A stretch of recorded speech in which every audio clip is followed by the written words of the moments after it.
Hey everybody, welcome back to Boat Fool Sailing. Thanks for tuning in last week and thanks for watching this week. I'm here with Canadian Ken at the Camden Yacht Club in Camden, Maine. This is a beautiful spot. We'll give you a quick tour, but we're doing something different today.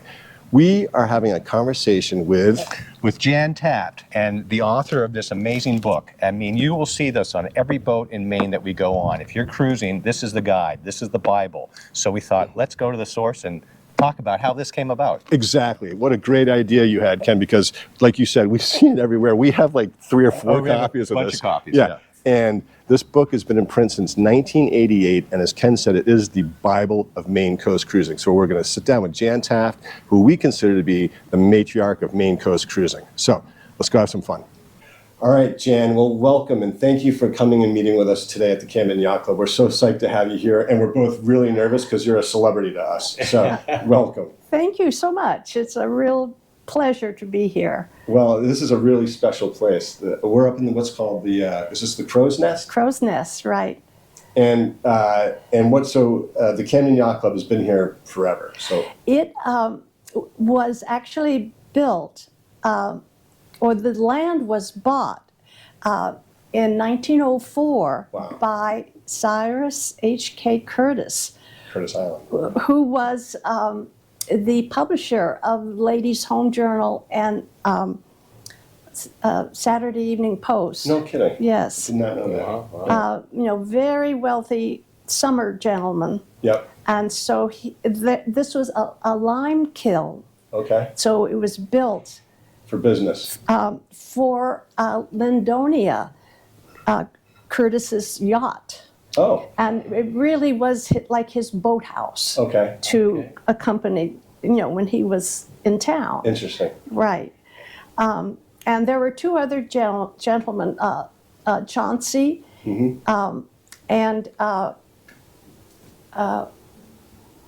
Dr. Phelps, who contributed some money. It cost $60,000 to build. Wow. And that was a lot of money in those days. And was this was after 1904 then when they built this? Okay. Yes. I think he commissioned John Calvin Stevens, a Portland architect, to design it. Yeah. Okay. And then, of course, it took a while for it to be built. And what's amazing is we had some tremendous storms here in January where most of the waterfront in here was wrecked, all the docks, and this remained undamaged, the structure. Yeah. And there was water up against the side of the building. Yes. It was intense. Yeah. Well, it's a beautiful building. Obviously, I grew up teaching sailing here, and your daughter, and what a neat space that we've been able to occupy over the years. It's fantastic. And your mom's a member. Right. My parents are members. Yeah, absolutely. And the view from up here is just spectacular. So let me explain that it is a private, non-profit club. Right. But we do involve the public in the Wednesday sunset seminars we have that are lectures and films about seamanship and marine ecology. Is Cole Brower on the list coming this season? That'd be great. If you have any pull. I will become a member if you. And so you've been a member how long? Since 81. Since 81. Yeah. And also the club has the Camden Area Seamanship program for children ages 5 to 13. Yep. I think you may have seen some outdoors. My daughter's one of the instructors. Oh, okay. Yeah, my nephew used to come in the summers and sail here as well. So they're fun to see sailing around. Absolutely. And Adds a lot of life to the place. It's great. and a lot of the kids who are not members, come to learn how to sail. Yep. So It's a great program. I used to be an instructor in the program. Yeah. Back in the early 80s. So, which brings us to the cruising guide, a cruising guide to the Maine coast. It's the Bible for sailors in Maine, really. Every time we go on one of our little our videos, we always go down below. We usually see one of your guides there. And if we don't, we mock them for not having it. But I was going to ask you earlier, so when did you start sailing, and was it here or? Well, Hank sailed as a child in Long Island Sound. Okay. And he took a year off between job changes and with some friends sailed to the South Pacific on a boat. So he's had a lot of experience. And I grew up in Southern California and used to sail with friends out to Catalina and back, but Nice. not many islands. That's about all you can do there. There's not a lot of it Exactly. compared to here. Or go sail to Mexico, but Yeah. that was, not. And So, all right, so you met Hank here. Did you meet Hank here? no, I met Hank at a outward bound Okay, party Okay. in Vermont years ago. okay. Uh-huh. And so tell us a little bit about the genesis of a cruising guide to the Maine coast, because it's, like we said, it's the Bible, it's massive, and it's chock-a-block full of information. Well, Hank retired when he was 55 and wanted to move to Maine to sail. And then he started thinking, well, what am I going to do with my time? And he had a list of things he wanted to do. And the first one was start a little business called Good Wooden Boats from Maine. Perfect. That's so Beautiful cool. little And boat. he had 5 different boat builders talked into building boats for his company. Yeah, And then we advertised them nationally yeah. and waited for the orders to come in. And it had its problems because the boat builders wanted to fulfill their own orders first. Right. So often there was a long wait for the boats that we ordered. And then the shipping was a problem. It's hard to ship Wow, and crate and have everything arrive safely. So that lasted about 2 years. Okay.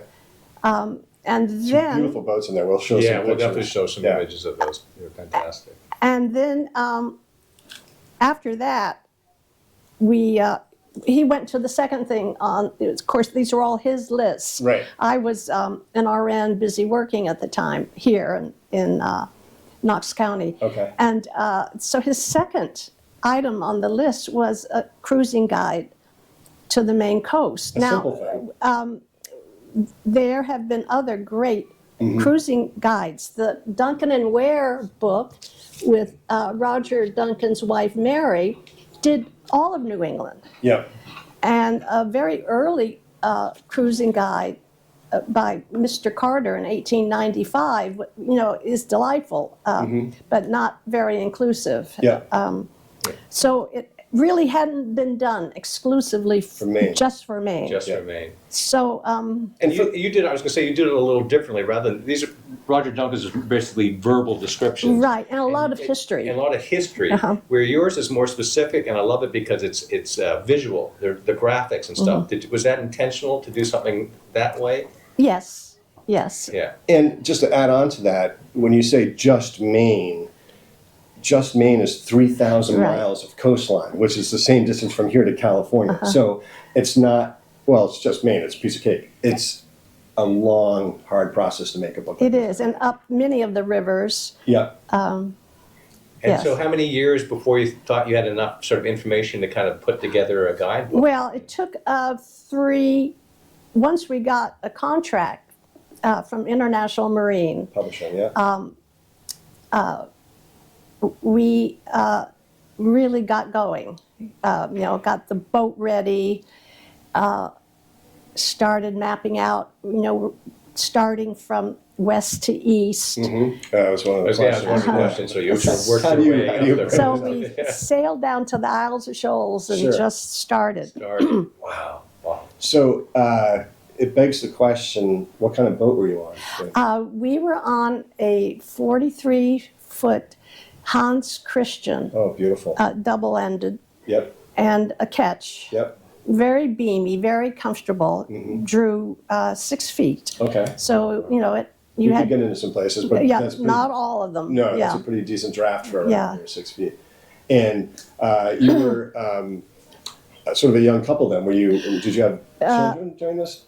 I think I was, 47. Hank Okay. was 12 years older than I was. And your kids, you said earlier, would be with you when you were in the summertime. In the summertime. Yeah. They lived on board with you. Right, And then Yeah. you also mentioned you would do reconnaissance in winter. Right. Do the opposite By way, land. By land, Yeah. which makes sense. yeah. That's actually great to really get the orientation correct for the entrances to harbors and landmarks and that sort of thing. Right. So this was done in the early 80s, or mid 80s when you started, because the book was released first in 1988. I mean, it's like we mentioned, pre-laptop. Pre-cell phone. Yeah. You're Even GPS probably with just Yeah, you're using Loran Yeah. navigation. Right. Yeah. We didn't really use that. We didn't have it on board. Oh, all right. Or well, radar. Oh, of course, not radar. So you were doing it old school, Old school. which is the best. Old school. charts, Yeah, right. that's the best way to do it. So how long did it take you? Oh, and also a golden retriever. Luke Oh my God. was always with us. How did you do all this? So did you just, were you just taking notes constantly? Or? Well, as we would approach a harbor, Hank would steer, and I sat in the cockpit with a legal pad, and we wrote down what we saw, rock to port, or head for the steeple at the head of the harbor, and all of these points of danger or interest that we're not going to change over Right, time. Right. They're permanent Right. fixtures. Some of the Coast Guard markings and buoys, and Those, yeah. yeah.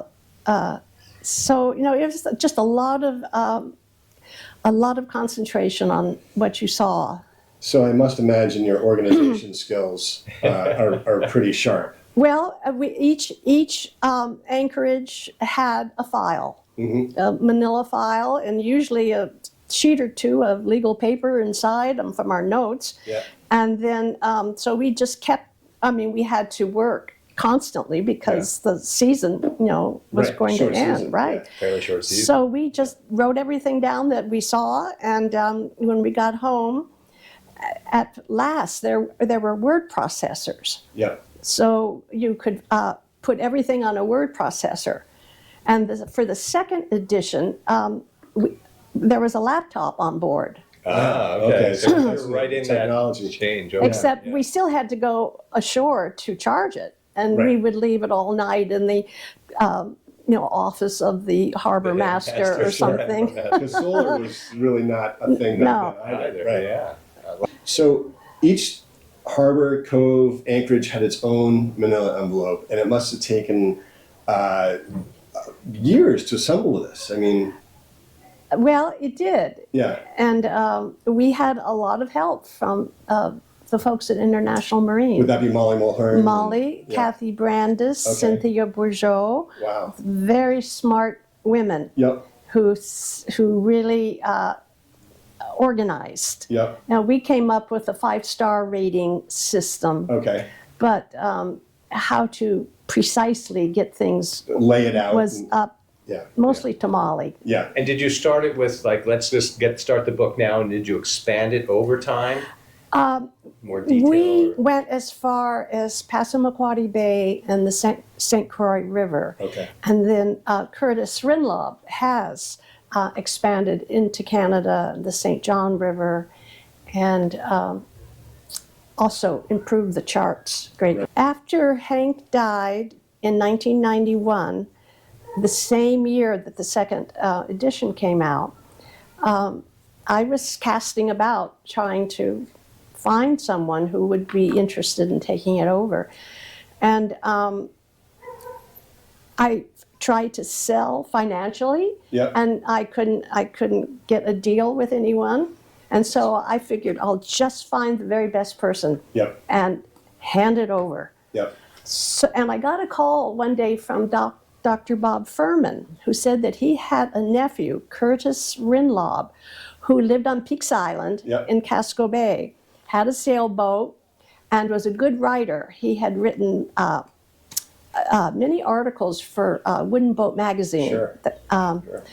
And so I called Curtis, and we talked about it, and he came and took me out to lunch. Yep. And we met several times. Yep. We had an agreement, and he came with a U-Haul. And the final day, took all the milk All the milk cartons. cartons All the milk crates with the Right. documents. The envelopes. That's amazing.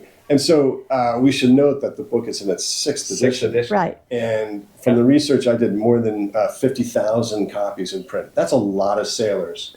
That's using a that. lot. That's a Yeah, lot. yeah. That's a lot. by any standard.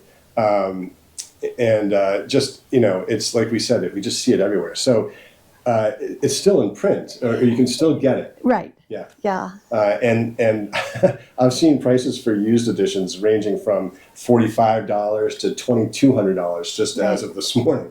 And I think that speaks to the value of this book. It's really invaluable. It really is, absolutely. Well, it's out there. It's on Amazon. Yep, Yeah. it is. It's everywhere. Yeah, and if you're lucky, you'll find it in a used bookstore and or on someone's boat. And, Right. And if they're not looking, tuck it under your shirt and take it with you. Or someone's coffee table. Right. Yeah, No. that's where we found them too. Yeah, Absolutely. it's really astonishing. And what was your sort of favorite memory of making this book? I think the really peaceful moments of being in an anchorage by ourselves and watching Hank row Luke ashore twice a day, only twice a day. That's it? That's all? That's all. Your golden retriever had to use the bathroom? They knew. That's impressive. Yeah. The smell, the noises, the sounds, Yep. very, very soothing. There was a romance to it, right? Well, yes. Yeah. Do Do you have a favorite anchorage or two that you? Well, I was very fond of Frenchboro, Long Island. Okay. And we walked from the main town across to, it was like a Tumbleow Beach, Okay. to the other side of the island. And we had been looking for some driftwood for a mantle in the home that we bought here. And we found one, and the left-hand side of the mantle is a little hole in which Hank wrote up this little bit to stick in, as a memory. and it's short. So this mantelpiece was found by Jan and Hank Taft in the great pile of driftwood at Eastern Cove, Frenchboro, Long Island. Although we had not measured the fireplace, it looked just right. We tumbled this beam down to the water's edge, towed it astern of the dinghy, and hoisted it aboard outward bound with the main halyard. There it was lashed on deck for the rest of the summer. Early in 1987, the brick fireplace was surfaced with granite from Wildcat Quarry, Tennant's Harbor, by Jimmy Kierstead of Camden, who also installed the mantelpiece. It fitted perfectly.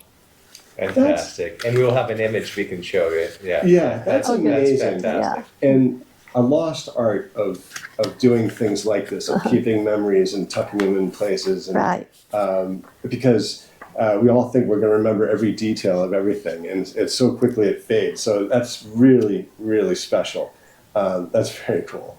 All right, so Frenchboro, Long Island is your favorite place. Right. That's an island where they were running out of children to have a public school. Oh, interesting. And they, almost every family adopted a child to keep, for the children, but also so the school, because if you lose the school on an island, You lose your or community. lose a post office, Right, you're not a federal entity anymore, Right. or a state. Right.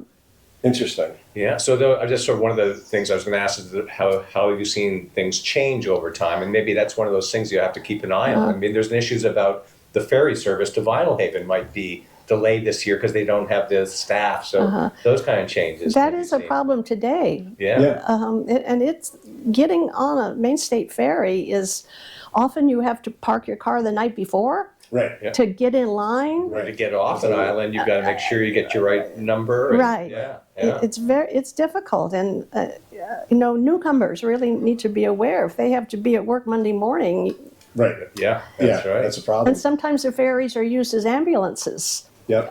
For Someone someone who needs to get to Penn Bay And Hospital. if it's too rough for light flight to go doesn't out, go. then they got to take the ferry. Right. So I have a question. So after the book was published, did you notice an increase in cruisers out into these waters that you plied? And did you still go cruising after the book was out? Well, not really. I went back to work. Okay. Hank in 91 was not feeling well. Okay. And he died in March of 91. So we enjoyed doing things around here, going for hikes and walks. And of course, Luke is always with us, Yeah. our golden. Right. So we had plenty to do. Sure. And you had done a lot of Yeah. sailing, so it was probably a natural break in things. And did you have a lot of celebrity moments after that? Did cruisers come up to you and say, "Hey, it's Hank and Jan Taft"? I think people on board their boats want privacy. Sure. And so very rarely did someone do that. And did anyone Knock come- on the hull. Right, and say, "Hello, you missed this key point in this harbor." Did anyone try to correct Oh, no, you? we encouraged in the introduction to the book. I read that, right. And we Get feedback. thanked everyone who responded, and Yeah. we used their information. Right. Crowdsourcing in the very Exactly. early stages of crowdsourcing. So I do have this. This is from July 1991, Town and Country magazine. And Yeah. there is this the boat you were talking about? Is this? Oh, yes. This is it. That's the Hans Christian. That's the Hans Yeah. Christian.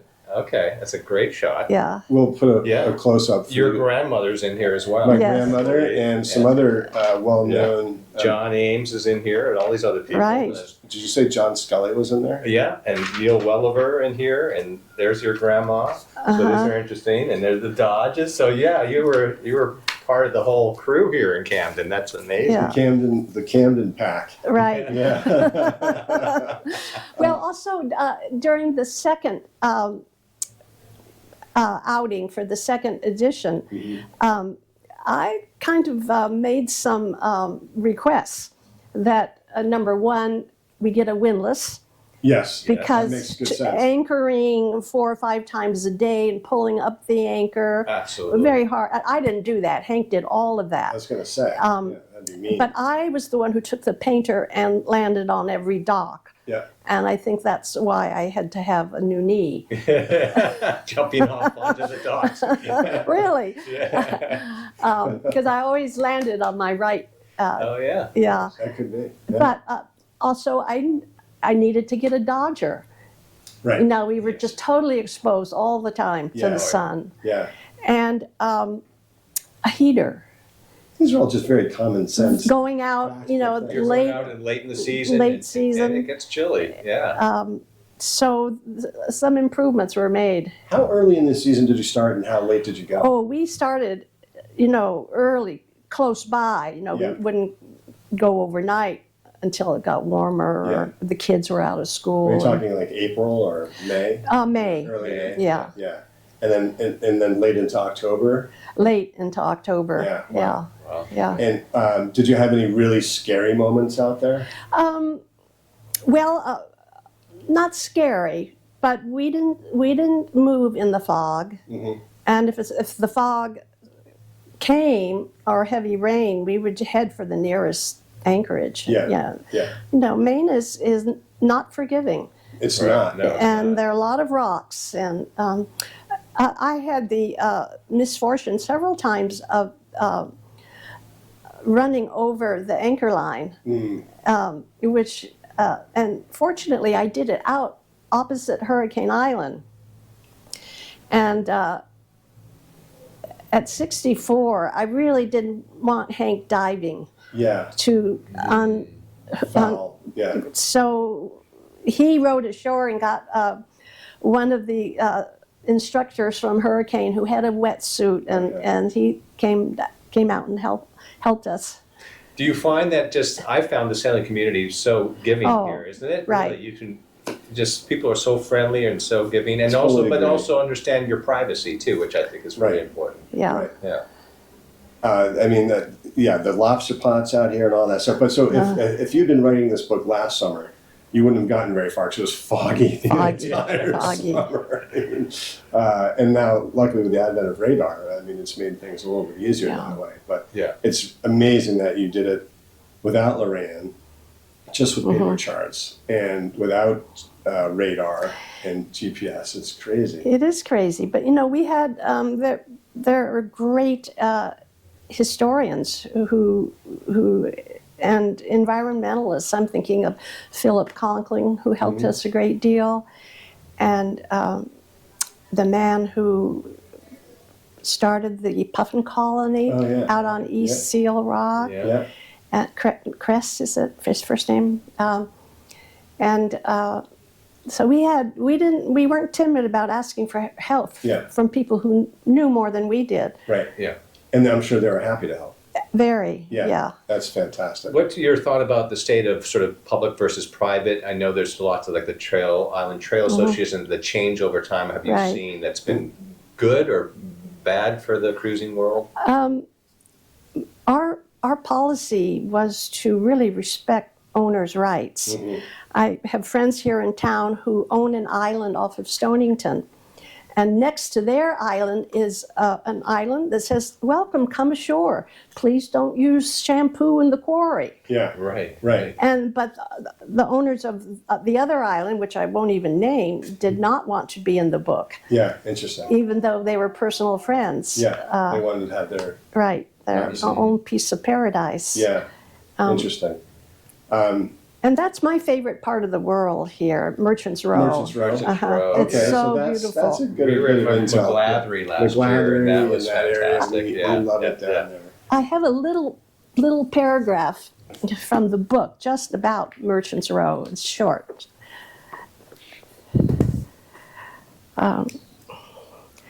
Between Deer Isle and Isle Ho lies an archipelago known as Merchants Row, unsurpassed for beauty anywhere in Maine.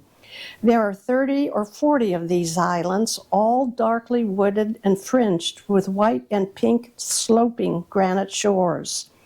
This is a wonderland of passages and ever-changing vistas, through which the yachtsman wanders with delight. Even the names of the islands are evocative, from Sprout and Potato to Enchanted and Grog, from Devil and Hell's Half Acre to St. Helena, from Wreck and Round to Bare and Green. That's great. It's great. And it's so true. Hell's Half Acre. You all know. Yeah. People love that anchor. It's a great spot. It is an extraordinary spot out there. And rocky though, you really have Yeah. to keep your eye out. Be Yeah, aware, I too. mean, and the pots too. my one memory of McGlathery is when John, we would charter a boat when we were kids, and we went out there, and he caught a pot right near that rock that's exposed by the entrance to McGlathery, and there was a lot of anxious moments there, but I'll never forget it because you can't see it at high tide. Right. And there have been times when I've been anchored in there and watched boats come around the corner and pop into that Popping thing. into it. Yeah. It's such a unique area. It really is. It's so I've seen people paddling out to some of the islands from Stonington. Yeah. And I think some of the islands in the main island trail are incorporated in. Yeah. Yeah. Yeah, and you can go camping. So out you can there. go on a small little boat or Yeah. paddle. Yep, or sail. Uh-huh. I think you have one more hard-hitting question. No, there. I don't really know. Just well, actually, a couple. What would you say are the things that you should have on a boat? Like you were mentioning that the other things like the bimini or a Dodger Dodger and Right. things like that. What is a must-have on any cruising boat? Oh, boy. Patience, Okay, I like that. That's right. a An good sense of intangible. humor. Yeah, absolutely. A shower would be nice. Yeah.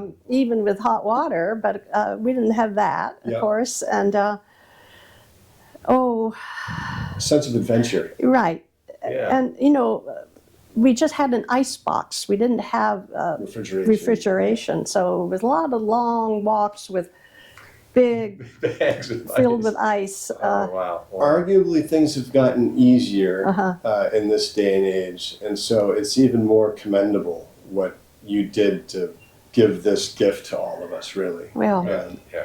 What was what's the Well, the last one was like, because I often cook on we just have a two stove burner. What's a And a good grill. dish? What would you say was the meal you just at the end of the day you couldn't wait to have? well, doesn't have to be a meal. It could be a rum and tonic. definitely with that. We used to make them out of tang. Okay. And we would call them tang babies. I love it. Tang and rum? Yes, oh yes. Oh, interesting. You might have to revive that. No, Have some tang no babies. refrigeration needed. Right, that's right. You just pour in the powder. All right, we'll go with that. Tang babies. Okay. I love it. I love it. This has been really special, Jan. Thank you for having thank me. you so much. This has I've been enjoyed wonderful. it. What a Absolutely. neat Nice to see you. bit of Maine history and culture. It's all part of the fabric now, and that's pretty special what you guys do. And I don't know where else this is done. Maybe in the Caribbean, there's someone who has the guidebook for down there, but I don't think anything like this. This is just so specific. Well, it was quite a special time in our marriage and my life, and we were privileged to be able to do that. Well, and we're grateful that you did it. Thank Yeah, you very exactly. much. We use it constantly. We do. And I know so many people do, so thank you. You're welcome.